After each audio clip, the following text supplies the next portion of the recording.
நாகை மாவட்டம் கீழையூர் காத்தாயி அம்மனின் அருள் அடியவர்கள் அனைவருக்கும் வணக்கம். இன்றும் என்றும் உங்களுக்கு மகிழ்வான செய்திகள் தொடர நெஞ்சம் நிறைந்த வாழ்த்துகள். குலதெய்வம் எது என்பது தெரிந்த பிறகு அங்கு சென்று அங்குள்ள நடைமுறைப்படியும் வழிபாடு செய்யலாம். பெரும்பாலும் குலதெய்வத்தை தேடுவோர் நிச்சயம் கண்டுபிடிப்பார்கள். ஒரு நண்பர் என்னுடைய குலதெய்வம் தஞ்சம்மாதேவி என்றார். ஆனால் அது எங்கே உள்ளது என்று தெரியவில்லை. கொஞ்சம் கண்டுபிடித்து சொல்லுங்கள் என்று கூறினார். நான் என்ன காவல்துறையிலா பணியாற்றுகிறேன், கண்டுபிடித்து தர என்று நினைத்து கொண்டேன்.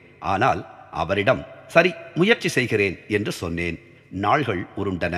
என் தேடலில் தஞ்சம்மாதேவியும் சேர்ந்து கொண்டார்.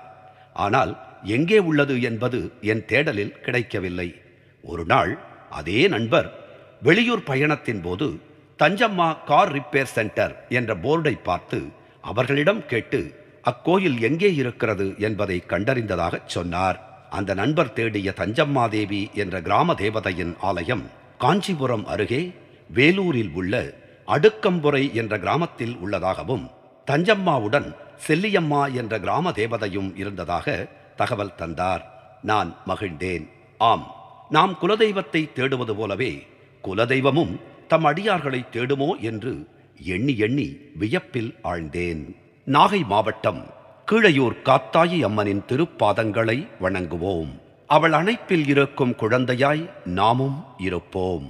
நாகை மாவட்டம் கீழையூர் காத்தாயி அம்மன் நம்மை காத்து அருளுவாள்.